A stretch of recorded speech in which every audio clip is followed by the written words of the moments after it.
A AEP emitiu recentemente um parecer, não vou falar dos meus números, vou falar dos números da AEP, o PIDAC da região norte. O PIDAC da região norte, comparativamente com as outras regiões do país, é o segundo pior PIDAC em termos regionais.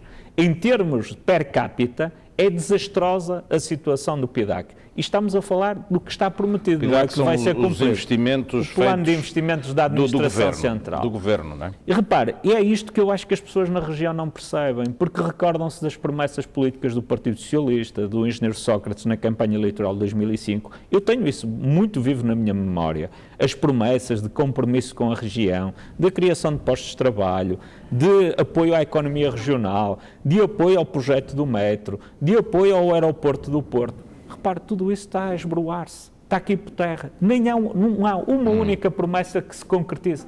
Eu dou-lhe um exemplo concreto. Uma das situações mais graves e mais aflitivas da região do Norte é o desemprego. Particularmente na área metropolitana, sim. Nem é na área metropolitana, o Vale de acima, Sousa, está muito acima. a área metropolitana andará na casa dos 11%. Exatamente, mas o Vale do Ave, neste momento, vai nos 17%, o Santo Tirso, Barcelos, ainda há pouco tempo. Bom, e qual é a realidade que nós temos? Apesar dessas promessas, havia um plano que em 2013 o governo PSD tinha lançado, que era o PROPEP, um plano regional de apoio à promoção do emprego, que ajudou à criação de muitos postos de trabalho e à manutenção de outros, que terminou em 2005. E foi várias vezes solicitado pelos deputados do PSD, pelas forças políticas, a renovação desse plano, que era um plano especial de apoio ao emprego na região. Até hoje não aconteceu nada. O governo ignorou completamente essas preocupações. Nós passamos aqui na questão das obras públicas.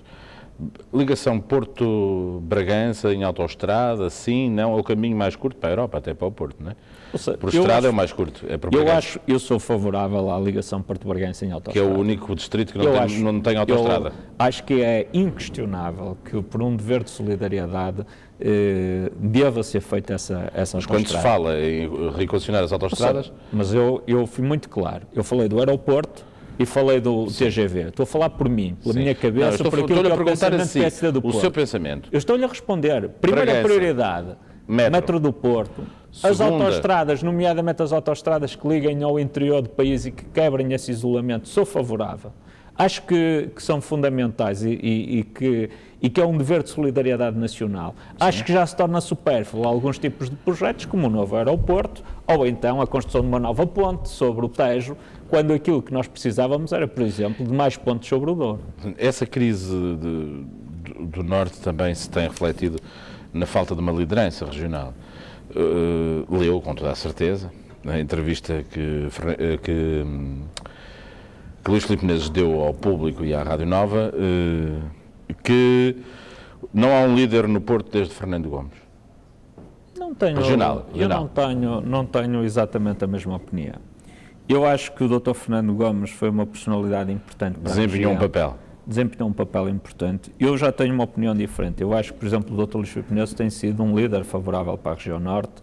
Acho que personalidades como o Dr. Rui Moreira têm tido um contributo positivo para a região Norte, estando eu ou não de acordo com muito daquilo que eles possam dizer. Acho que o Dr. Rui Rio tem tido uma atitude e uma preocupação relativamente à região Norte, como Presidente da Junta Metropolitana ou como Presidente da Câmara do Porto. E, portanto, eu acho que nós temos sempre um bocado a tentação, até por uma certa humildade, de nos diminuirmos aqui na região. Eu não tenho essa visão. Sim, mas o que eu lhe pergunto é se é para si necessário ou não que haja uma nova liderança forte, evoluindo. Eu acho que o que é preciso é que haja regionalização, que é uma matéria diferente. Sim. Eu entendo que a clarificação, repara, o doutor Fernando Gomes foi um líder bastante importante na região, numa altura em que as figuras que eram presidentes de Câmara não tinham a relevância que tinha o Dr. Fernando Gomes. Ele tinha sido secretário de Estado, deputado europeu. Todos os outros presidentes de Câmara nunca tinham decidido outra coisa a não ser presidentes de Câmara. Repare que hoje já não é essa a realidade que temos. Hoje a realidade é outra. O Dr. Luís Filipe Menezes foi secretário de Estado, teve um papel relevante, foi deputado, o Dr. Rui Rio foi deputado. Portanto, há aqui uma diferença substancial nessa realidade. Agora, deixe-me dizer-lhe o seguinte, o que eu entendo que é indispensável é a regionalização política do país. De uma forma tranquila, não é aumentar a despesa pública, Eu defendo uma regionalização mantendo... Política ou administrativa? Política e administrativa. A política pressupõe, obviamente, um acompanhamento administrativo. Há uma diferença. Com uma outra... Eu, quando digo a política, é que a administrativa já está feita e está concluída, como anunciou o Governo, porque hoje os serviços regionais da saúde, da educação, estão divididos em 5 regiões com competências perfeitamente assentes. Repare, quando se fala que vai aumentar a despesa pública, a regionalização, eu considero que há aqui uma certa maldade nesta ideia que é lançada para a opinião pública. Eu aceito a regionalização no pressuposto em que a Direção Regional da Economia, a Direção Regional da Educação, a CCDR na área do planeamento e do ambiente, serão as entidades regionais do Governo Regional para a persecução das políticas regionais. Portanto, não aumenta a função pública. Não aumentar, nem mais um funcionário.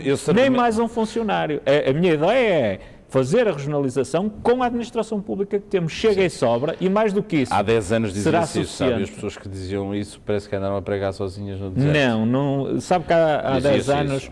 Há 10 anos a realidade era outra, não estava feita a divisão administrativa como hoje está, a organização.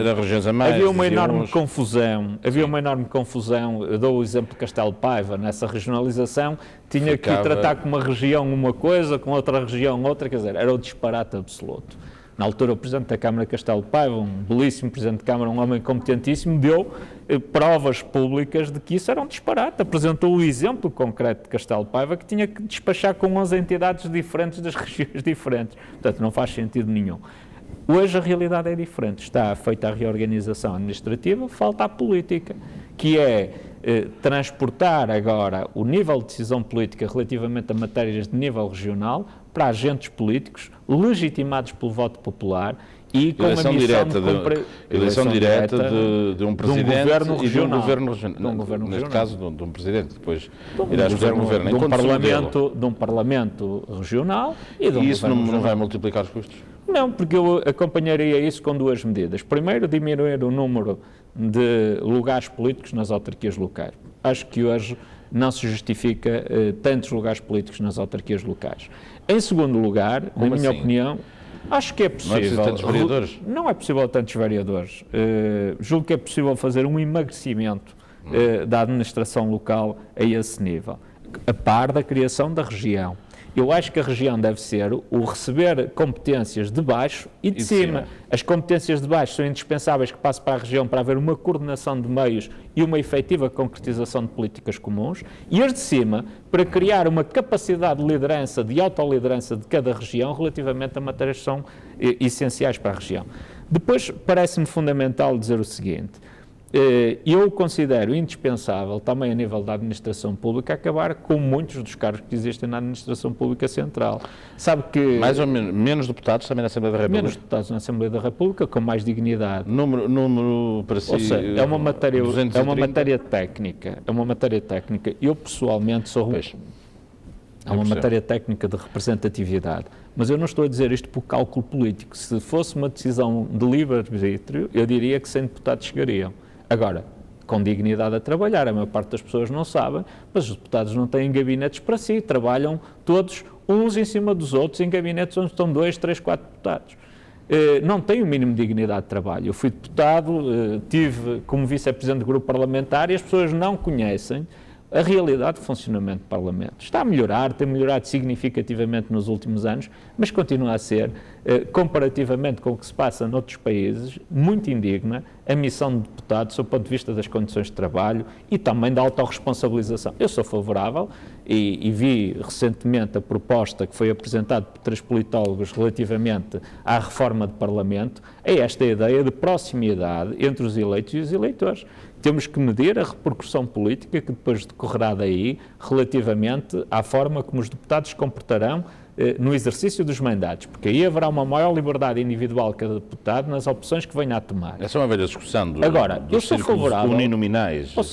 Eu sou favorável a essa representatividade. Julgo que estou à vontade para dizer isto, porque seguramente serei um dos rostos reconhecidos hoje na região, não sendo deputado e tendo já sido deputado, como um rosto que combate a nível nacional em defesa dos interesses da região. Mas, fundamentalmente, eu acho que as pessoas têm que saber quem são os seus representantes, pedir-lhes contas, transformar... Não é para isso que serve